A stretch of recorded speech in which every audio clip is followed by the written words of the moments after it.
Professor हेमलताताई Maheshwar या हिंदी विभागाच्या पूर्वाध्यक्ष आहेत. त्या दिल्लीवरून या ठिकाणी आलेल्या आहेत. त्यांचं शिक्षण MA BEd MPhil PhD पर्यंत झालेलं आहे.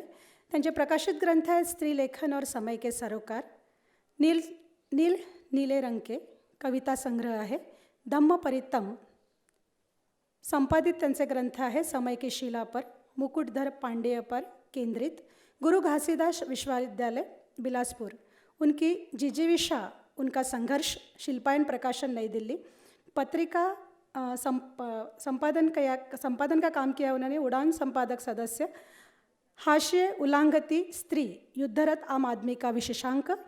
इनके अतिरिक्त विभिन्न प्रतिष्ठित पत्रिकाओं जैसे आलोचन, कथादेश, हंस, वर्तमान साहित्य, अनभिज्ञ सांचा, युद्धरत आम आदमी, दलित अस्मिता, स्त्रीकाल आदि में आलोचनात्मक लेख, कविता, कहानी प्रकाशित है उनकी. देखिए, जो कल से जो बातें चल रही हैं, मुझे लगता है कि उन बातों को दोहराने का कोई मतलब नहीं है. उनसे अतिरिक्त बतौर भारतीय नागरिक, बतौर विश्व नागरिक हम क्या सोचते हैं, और इस भारतीयता की पहचान, इस विश्व नागरिक की पहचान निश्चित तौर पर डॉक्टर अंबेडकर से हमको मिलती है. अब शुरू होता है, हमने जब हम सभी लोगों ने जो अपनी आंखें खोली, तो हमारे लिए दलित साहित्य एक बहुत बड़ी ऊर्जा, एक बड़ी क्रांति लेकर के हमारे सामने आया. और वहाँ से आज तक की यात्रा करते हुए हमें दलित शब्द से ही आपत्ति होने लग गई है. मुझे कोई संकोच नहीं इस बात को कहने से कि दलित शब्द से मैं अपनी आइडेंटिटी पाती हूँ. आप लोग और भी पीछे चल कर के देखिए, हिंदू एक फारसी शब्द है, और उस फारसी शब्द में उसका अर्थ क्या है? काला, चोर, लुटेरा, डाकू. पर आज भारत का एक हिस्सा अपने आप को हिंदू राष्ट्र होने की तैयारी में कर रहा है. हम शब्दों के अर्थों को कैसे परिवर्तित करते हैं. ये दलित साहित्य जब आरंभ हुआ, मैं हिंदी की बात करूंगी, तो हिंदी साहित्य में पहले निश्चित तौर पर इसकी भी उपेक्षा हुई, इसका भी नकार हुआ. पर जैसे ही पता चला कि नहीं, इसमें कोई आवाज़ है, इसमें कोई बात है, तो इन लोगों ने हमारे सामने ये कहना शुरू किया. अभी मृत्यु हुई, विमलताई जानती हैं, बड़े बड़े प्रखर आलोचक नामवर सिंह की. नामवर सिंह ने कहा कि दलित साहित्य लिखने के लिए क्या दलित होना पड़ेगा, ये उसकी बाध्यता है. तो मैंने उनका जवाब यही दिया था कि हाँ, होना पड़ेगा. क्यों? क्योंकि अच्छा, उन्होंने पूरा डायलॉग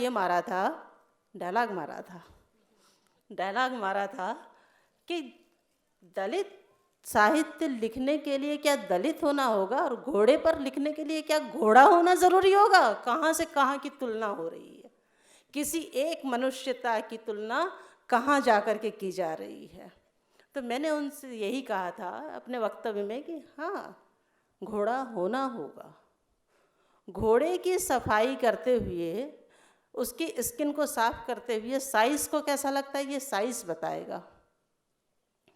घोड़े की दुलत्ती खाते हुए कैसा लगता है, ये दुलत्ती खाने वाला जानेगा. और मुंह में लगी हुई लगाम का स्वाद कैसा होता है, बदन पर पड़ते हुए चाबुक की चोट कैसी होती है, कैसे खून निकलता है, ये घोड़ा ही बताएगा. आप हमें बताएंगे, अपने मापदंड आप बनाएंगे, और अब हमसे कहेंगे, हम अंबेडकरवादियों से कहेंगे कि तुम वही सोचो जो हम सोचवाना चाहते हैं. आपके आदर्श के मापदंड वही हों, आपके सोचने के मापदंड वही हों जो हम बता रहे हैं. तो ज़माना निकल गया. ये 70 साल निकले हैं, यूं ही नहीं निकले हैं. बेचारे नरेंद्र मोदी चाहे जितना परेशान होते रहें. फिर इसके बाद यहाँ पर भी बात नहीं बनी, तो इन लोगों ने उस दलित साहित्य की ओरिजिन आसपास तो छोड़िए, वेदों में जाकर के ढूंढना शुरू कर दिया। अरे भैया 1956 में बाबा साहब अम्बेडकर धम्म क्रांति करते हैं, लेते हैं धम्म दीक्षा। जो धर्म कहते हैं मुझे उनसे भी आपत्ति है, जो धम्म कहता है मुझे वहाँ तक बात समझ में आती है। तो जो धम्म दीक्षा लेते हैं और उस समय हमारे सामने जो 22 प्रतिज्ञा बताते हैं, उसके पहले दलित साहित्य की ओरिजिन कैसे हो सकती है, वो भी ब्राह्मण, मतलब तुलसीदास में भी। क्या निराला, क्या तुलसीदास, पता नहीं, मतलब जिसने तरह तरह की उस चौहद्दी को, 4 वर्ण की चौहद्दी को बना रखा था, उसके माध्यम से वो हमसे बताने का प्रयास करते हैं कि नहीं, दलित साहित्य यहाँ है। चूंकि इसने दलित के सहानुभूति में ये लिख दिया था ना, तो भाई आपको शबरी तो बहुत पसंद है, बार बार उदाहरण देखो, देखो जरा सा शबरी के साथ कैसा किया था। राम ने जूठे बेर खा लिए थे, क्यों? क्योंकि वो भक्ति कर रही है। जो भक्ति करती हुई शबरी दिखाई देती है वो तो आपके लिए मान्य है, पर जो ज्ञान प्राप्त कर रहा है वो शंभुक आपको मान्य नहीं है। तो ऐसे मापदंड आप अपने पास रखिए, और मुझे अपने दलित होने पर कोई भी कुंठा नहीं है, मुझे कोई हीन भावना का बोध नहीं है। और बिल्कुल जैसे ही हम हीन या श्रेष्ठ कहते हैं तो कोई एक दूसरा पक्ष कमज़ोर होता है, तो न मैं अपने आप को हीनता में गिनती हूँ, न मैं अपने आप को श्रेष्ठता में गिनती हूँ। हम एक रास्ते पर मानवता की बढ़ रहे हैं, और जैसे जैसे हम मानवता के रास्ते पर बढ़ रहे हैं, हमारी चुनौतियाँ लगातार बदल रही हैं। 1950 के पहले का भारत इस तरह का नहीं था जैसा कि आज है। तो जैसे जैसे हम मनुष्यता की ओर कदम बढ़ा रहे हैं, हमारी चुनौतियाँ निश्चित तौर पर परिवर्तित होंगी, और जैसी चुनौतियाँ होंगी हमें उसके साथ वैसे ही पेश आना होगा, अपने आप को तैयार हमेशा रखना होगा। अब जिस विधान चर्चा की बात हो रही है, स्टेंडाल एक बड़े चिंतक हैं, वो लिखते हैं कि स्त्री का बुद्धिजीवी के तौर पर जन्म लेना या अपने आप को तैयार करना सारी मनुष्यता के लिए बेमानी है। बुद्धिजीवी स्त्री बर्दाश्त नहीं है। और वहीं अभी सिमोन की चर्चा इन्होंने की थी, बार बार आती है सिमोन की चर्चा। सिमोन ने भी लिखा था, एक दूसरा पक्ष है उसका, कि उच्च शिक्षा प्राप्त महिलाएं, बहुत गंभीर कथन है ये, उच्च शिक्षा प्राप्त महिलाएं संस्कृति के पालन में अपने आप को अपराजेय ही सिद्ध करना चाहती हैं। भाषा में परेशानी हो रही क्या? मैं पहुंच नहीं पा रही हूँ। हाँ, मतलब कि हम शिक्षा क्या होती है? आपके वितान को, आपके वैचारिक चिंतन को बड़ा करती है, आपके सोच के दायरे को व्यापक बनाती है। पर हमारे साथ होता ये है कि शिक्षा हमारे लिए उदरपूर्ति का साधन है, पेट भरने का साधन है, पर वो वैचारिक तौर पर संस्कारित होने का साधन नहीं है। इसलिए सारी की सारी परेशानियाँ, और हम एक साथ 2 नावों पर सवार होकर के चल रहे होते हैं कि हमें संस्कृति भी चाहिए। अभी किसी ने कहा था कि जय भीम बोलना यहाँ की परंपरा है, परंपरा पर ही तो सारी की सारी मिट्टी डाली है, और जय भीम मेरे लिए एक ऊर्जा है। वो परंपरा कैसे हो सकती है?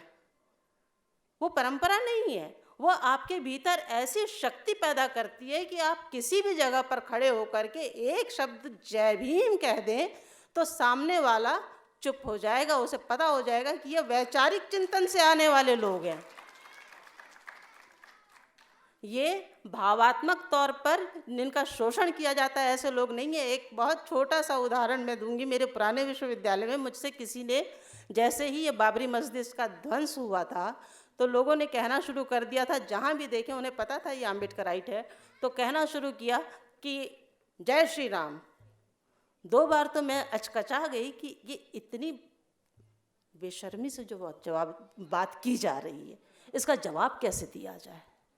और फिर उसके बाद जब वो बड़े ऑफिसर अपने सारे के सारे स्टाफ के सामने थे और मुझे किसी वजह से उनके पास जाना हुआ, जैसे ही उन्होंने कहा जय श्री राम, मैंने कहा जय भीम, और वो सारे के सारे मतलब उनके विचारों के अपने ही ऑफिस में मिट्टी पड़ी हो गई। उन्होंने सोचा नहीं था कि ऐसे जवाब इनकी तरफ से मिलेगा। मैं अकेली ही थी उस वक्त अपने विश्वविद्यालय में जो अम्बेडकरिज्म को लेकर के चल रही थी।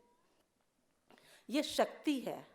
अंबेडकर को जिसने पढ़ा वो कहा ही उन्होंने, शिक्षा शेरनी का दूध है, जो पिएगा दहाड़ेगा। तो ये सारी बातें बड़ी खूबसूरती से ग्लैमर बनाने के लिए और लोगों के सामने रखने के लिए नहीं, ये दरअसल आचरण करने के लिए। बौद्धिज्म हमको आचरण करना सिखाता है, अम्बेडकरिज्म हमको उसका आचरण करना सिखाता है। यदि हमने उसको अपने आचरण में नहीं उतारा है तो हम अम्बेडकर का भी अपमान कर रहे हैं, बुद्ध का भी अपमान कर रहे हैं। एक बहुत बड़ा कथन मुझे बाबा साहब का मेरे सामने हमेशा होता है, मैं बार बार उसको पढ़ती हूँ, आप लोगों के सामने पढ़ रही हूँ। बुद्धिजीवी वर्ग वह है जो दूरदर्शी होता है। बुद्धिजीवी वर्ग वह है जो दूरदर्शी होता है, सलाह दे सकता है और नेतृत्व प्रदान कर सकता है। किसी भी देश की अधिकांश जनता विचारशील एवं क्रियाशील जीवन व्यतीत नहीं करती, वो अनुकरण करती है, अनुगमन करती है। किसी भी देश की अधिकांश जनता विचारशील एवं क्रियाशील जीवन व्यतीत नहीं करती। ऐसे लोग प्रायः बुद्धिजीवी वर्ग का अनुकरण और अनुगमन करते हैं। यह कहने में कोई अतिशयोक्ति नहीं होगी कि किसी भी देश का संपूर्ण भविष्य उसके बुद्धिजीवी वर्ग पर निर्भर होता है। पर इसके बाद शर्त रखते हैं बाबा साहब, इसके बाद शर्त रखते हैं, यदि बुद्धिजीवी वर्ग ईमानदार, स्वतंत्र और निष्पक्ष है तो उस पर यह भरोसा किया जा सकता है कि संकट की घड़ी में वह उचित पहल करेगा और उचित नेतृत्व प्रदान करेगा। यह ठीक है कि प्रज्ञा अपने आप में कोई गुण नहीं है ना। बहुत प्रज्ञाशील लोग जो अपनी प्रज्ञा का इस बात पर इस्तेमाल करते हैं कि सामने वाले का शोषण कैसे किया जाए, उसका दमन कैसे किया जाए। तो कहते हैं कि यह ठीक है कि प्रज्ञा अपने आप में कोई गुण नहीं है, यह केवल साधन है और साधन का प्रयोग उस लक्ष्य पर निर्भर है जिसे एक बुद्धिमान व्यक्ति प्राप्त करने का प्रयत्न करता है। बुद्धिमान व्यक्ति भला हो सकता है, बुद्धिमान व्यक्ति भला हो सकता है, लेकिन साथ ही वह दुष्ट भी हो सकता है। यह हमारा सबका आजमाया हुआ है। बुद्धिमान व्यक्ति भला हो सकता है लेकिन साथ ही वह दुष्ट भी हो सकता है। उसी प्रकार बुद्धिजीवी वर्ग उच्च विचारों वाले व्यक्तियों का एक दल हो सकता है जो सहायता करने के लिए तैयार रहता है और पथभ्रष्ट लोगों को सही रास्ते पर लाने के लिए तैयार रहता है। बुद्धिजीवी की ये परिभाषा वो बताते हैं कि बुद्धिजीवी कौन है, उसकी क्या जिम्मेदारियां हैं और इस जिम्मेदारी के तहत वो संविधान तैयार करते हैं और संविधान की जो उद्देशिका है वो तैयार करते हैं। उसमें हम सभी को पता है कि संविधान की उद्देशिका में क्या लिखा हुआ है, पर मैं आप लोगों के सामने पढ़ना चाहती हूँ। हम भारत के लोग भारत को एक संपूर्ण प्रभुत्व संपन्न, समाजवादी, पंथ निरपेक्ष, लोकतंत्रात्मक गणराज्य बनाने के लिए तथा उसके समस्त नागरिकों को सामाजिक, आर्थिक, राजनीतिक न्याय, विचार, अभिव्यक्ति, विश्वास, धर्म और उपासना की स्वतंत्रता, प्रतिष्ठा और अवसर की समता प्रदान प्राप्त करने के लिए तथा उन सब में व्यक्ति की गरिमा और राष्ट्र की एकता और अखंडता को सुनिश्चित करने वाली बंधुता को बढ़ाने के लिए दृढ़ संकल्पित होकर के इस संविधान को आत्मार्पित करते हैं। अब इसमें कुल मिलाकर के 13 मुद्दे हैं। सामाजिक न्याय, आर्थिक न्याय, राजनीतिक न्याय, विचार की स्वतंत्रता, अभिव्यक्ति की स्वतंत्रता, विश्वास की स्वतंत्रता, धर्म की स्वतंत्रता, उपासना की स्वतंत्रता, प्रतिष्ठा की समता, अवसर की समता, व्यक्ति की गरिमा, राष्ट्र की एकता, अखंड बंधुता। इन 13 मुद्दों में हम सब अपने अपने गरिबान में झांक करके देखें कि हमने इस संविधान को लागू करने के लिए अपनी क्या भूमिका निभाई है, हमारी क्या भूमिका होनी चाहिए थी। हमें जैसे ही लगा कि हमने नौकरी पानी कर लिया है, नौकरी मिल गई है, तो सबसे पहले एक घर द्वार अच्छा बन जाना चाहिए, और जो दूसरा समाज है उसमें हमारी चूंकि बहुत अच्छी प्रतिष्ठा होनी चाहिए, तो जैसा वो कर रहा है वैसा ही करना चाहिए। हम ही नहीं, हमारा जो बेटर हाफ होता है, हमारा जो साथी पुरुष वर्ग है, क्या वो भी अपनी इस जिम्मेदारी को निभाने में पूरी तरह से सफल है? क्या हम अक्सर ये नहीं कह देते, मतलब जैसे ही घर की बात आती है, या अभी भी मुझे लगता है कभी कभी बेसाख्ता मेरे भी हस्बैंड के मुंह से निकल जाता है, अरे तुमको नहीं पता है भाई, तो सारा तुम्ही को पता है ना। मतलब इतनी मुझे लगता है कि अब 25-30 साल होने चले नौकरी के और पढ़ा रहे हैं बच्चों को, तब भी हमको यही सुनने को अनजाने में मिल जाता है कि तुमको नहीं पता है। मतलब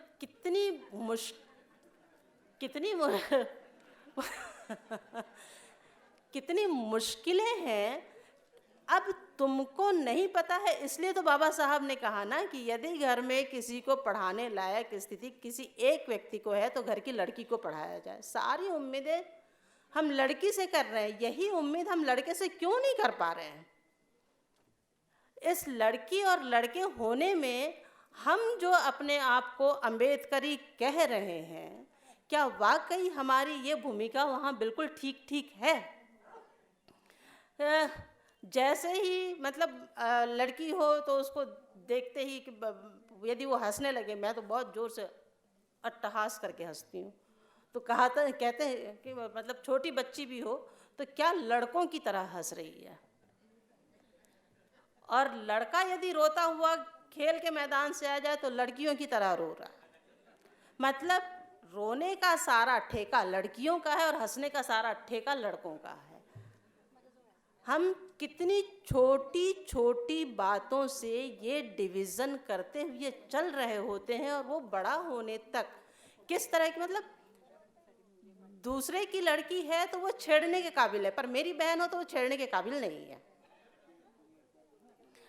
अब ऐसी स्थिति में क्या हमको अपने आप में ये भी झांक करके देखने की ज़रूरत नहीं है कि किस बिल्कुल यामिनी चौधरी जी ने जो कहा था, मैं उससे एकदम सहमत हूँ कि बौद्धिज़्म मेरे लिए धर्म तो कतई नहीं है। मेरे घर में पूजा स्थान भी नहीं है बुद्ध के लिए, वो वैचारिक चीज़ है।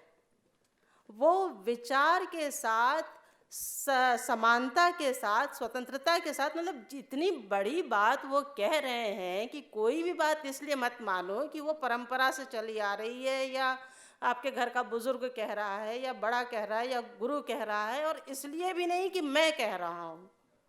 ये स्वतंत्रता का विस्तार है। किसी भी और धर्म में जाइए तो वो तो आरती घुमाने का तरीका भी बताएगा कि आरती ऐसे ही होनी चाहिए, पर बौद्धिज्म आपको खोलता है, आपकी वैचारिकता को विस्तार प्रदान करता है, आपको मनुष्य होने के लिए बाध्य करता है, आपको स्पेस देने के लिए बाध्य करता है कि मैं जितना मनुष्य हूँ उतना ही मनुष्य आप भी हैं। इसलिए रोमिला थापर ने जब अपनी किताब में इसको डिफरेंशिएट किया है कि धम्म और धर्म में क्या अंतर है, तो एक बहुत खूबसूरत अंतर वो बताती हैं कि धर्म शास्त्रों से संचालित होता है और धम्म जो है वो सामाजिकता से संचालित होता है। फिर वो बताती हैं कि धर्म में ईश्वर प्रमुख है जबकि धम्म में मनुष्य प्रमुख है। फिर वो बताती हैं कि धर्म में आत्मा प्रमुख है, भाग्य प्रमुख है, और धम्म में कर्म प्रमुख है। धर्म के अनुसार अर्थ और जन्म मनुष्य की पहचान है, जबकि धम्म से मनुष्य की पहचान है, मनुष्यता की पहचान है। धर्म के केंद्र में बर्बर अंधविश्वास है, जबकि धम्म के केंद्र में मनुष्य और नैतिकता है। अब हम फिर से पुनरावलोकन करें कि क्या हम धम्म के साथ चल रहे हैं। ये जो इतनी बड़ी क्रांति भूमि है, जहाँ के बारे में सोचते ही रोमांच होने लगता है, इस धरती से कौशल पवार ने भी कल सुबह कहा था और आज रजनी दिसोदिया ने भी कहा था कि हम जिन लोगों की तरफ आशा भरी निगाह से देखते हैं कि ये हमारे आदर्श होंगे, और वो स्वयं जब धर्म की जकड़बंदी में दिखाई देते हैं, तब हमें क्या करना चाहिए। पूरा भारत दलित साहित्य को लेकर के, अस्मिता को लेकर के, मनुष्य की अस्मिता को लेकर के मराठी दलित साहित्य की तरफ, मराठी के दलित चिंतकों की तरफ देखता है। पर यहीं जब वो सारी जड़ताएं हों कि हम चौड़े चौड़े मंगलसूत्र पहन करके चले आएँ, हम चौड़े चौड़े मांग पट्टी लगा करके चले आएँ और बिछिया पहन ले, और मतलब तमाम तरह की चीज़ें, तो मैंने एक, बस मैं ख़त्म कर रही हूँ, तब फिर मैं मतलब ये थोड़ा सा आत्ममोह जैसा यदि ना समझें, तो मैंने स्त्री स्वतंत्रता के लिए 23 प्रतिज्ञाएं लिखी। उनमें है विवाह के प्रतीक चिन्ह जो पुरुषों के लिए समान रूप से बाध्यकारी है, मैं धारण नहीं करूंगी। मैं पति के नाम पर बिंदी नहीं लगाऊंगी। मैं पति के नाम का सिंदूर धारण नहीं करूंगी। मैं पति के नाम पर मंगलसूत्र धारण नहीं करूंगी। मैं पति के नाम पर चूड़ी नहीं पहनूंगी। मैं पति के नाम पर बिछुए नहीं पहनूंगी। मैं ससुराल वालों के समक्ष सिर नहीं ढकूंगी और ना ही किसी भी किस्म का पर्दा करूंगी। मैं विवाह के लिए कोर्ट मैरिज को ही मान्यता दूंगी। मैं अपने पति से घरेलू कार्यों में मदद की अपेक्षा रखूंगी। मैं अपने बेटे को बाहरी और घरेलू दोनों ही कार्यों में प्रशिक्षित करूंगी। मैं अपनी बेटी को घरेलू और बाहरी दोनों कार्यों में प्रशिक्षित करूंगी। मैं धर्म पर आधारित वे तमाम नियम जिनको दबाव पूर्वक या मानसिक अनुकूलन की रणनीति के माध्यम से छलपूर्वक मुझ पर लागू किए जाते हैं, उनको अमान्य करती हूँ। मैं उन तमाम व्रतों और उपवासों के पाखंड को अस्वीकार करती हूँ जो मेरे पुरुष रिश्तेदारों की सकुशलता के लिए धार्मिक रूप से मुझ पर लाद दिए गए हैं। मैं किसी पर भी आश्रित हुए बगैर अपने कार्य सामाजिक सहभागिता के साथ पूरे करूंगी। मैं सदा सत्य बोलूंगी। मैं चोरी नहीं करूंगी। दूसरों का सम्मान भी मेरे लिए आत्मसम्मान जैसा ही आदरणीय है। मैं जाति विहीन स्वस्थ समाज के निर्माण के लिए सदैव तत्पर रहूंगी। मैं भारत के लोकतांत्रिक समाज के निर्माण में अपना पूरा सहयोग प्रदान करूंगी। मैं अपने संवैधानिक कर्तव्यों का पालन करूंगी। मैं अपने संवैधानिक अधिकारों की रक्षा करूंगी। मैं अपनी पहचान सिर्फ एक भारतीय के तौर पर स्थापित करूंगी। मैं अपने विश्व नागरिक होने पर गर्व करूंगी। धन्यवाद। मानाचा मुजरा करून आभार प्रदर्शनासाठी मी या ठिकाणी पुष्पाताई घोडके यांना आमंत्रित करते आहे। तत्पूर्वी 2 ओळी सांगू इच्छिते की हे इथे आम्ही काही थांबलो नाही, आमचा कारवा चालत आहे। आता लढाई जुंपली नि सारे इशारे आमचे, आता लढाई जुंपली नि सारे इशारे आमचे, आता लढाई जुंपली नि सारे इशारे आमचे, सारी धरित्री आमची, सूर्य तारेही आमचे, आग त्यांच्या हिकमतीला चोहो दिशाने लागली, आता लाटाही आमच्या नि किनारेही आमचे, आता लाटाही आमच्या नि किनारेही आमचे। धन्यवाद। 8 मार्च जागतिक महिला दिनाच्या निमित्ताने 2 दिवसापासून नागपूर नगरीच्या ऐतिहासिक क्रांतीभूमीत दुसरे अखिल भारतीय आंबेडकरी महिला साहित्य संमेलन 8व्या सत्रात स्त्रियांची प्रगती ज्या प्रमाणात झाली असेल त्यावरून एखाद्या समाजाची प्रगती मोजित असतो असं डॉक्टर बाबासाहेब आंबेडकर म्हणतात। या विधान चर्चेमध्ये अध्यक्ष म्हणून लाभलेल्या प्रखर आंबेडकरवादी लेखिका डॉक्टर हेमलता माहेश्वरी यांनी अतिशय अनमोल असे स्त्रियांना संबंधित मार्गदर्शन केले, तर त्यांचे समृद्ध महिला समितीच्या वतीने आणि महामंडळाच्या वतीने मनपूर्वक आभार मानते. तसेच या विधान चर्चेत सहभागी doctor Sulabha Kadu, doctor Pushpatai Thorat, doctor Ashok Ingle, doctor Nutan Malvi आणि माननीय ॲमिनी चौधरी यांनी दिलेल्या विचार प्रवाहातून आंबेडकरी समाजातील स्त्रियांना एक नवीन दिशा निश्चितपणे मिळेल असं मला वाटतं. त्या सर्व वक्त्यांचे ह्या समितीच्या वतीने मी आभार मानते. त्याचप्रमाणे पल्लवीताईने असं अतिशय सुंदर सूत्रसंचालनाची सूत्रबद्धपणे मांडणी केली आणि सावित्रीबाई फुलेंच्या लेखणीतून प्रेरणा घेऊन नाटक लिखित त्या नाटकांच्या माध्यमातून समाज प्रबोधनसुद्धा करतात. अशा आमच्या पल्लवीताईचे सुद्धा समृद्ध महिला समितीच्या वतीने आणि महामंडळाच्या वतीने मी त्यांचे आभार मानते. आणि आज दिवसभर कार्यक्रमाला उपस्थित असणारे सर्व नागरिक, उपासक, उपासिका आणि उपस्थित असलेले प्रज्ञावंत मंडळीचे या 2 ओळी सादर करून मी त्यांचे आभार मानते. प्रतिक्रांतीच्या व्यवस्थेच्या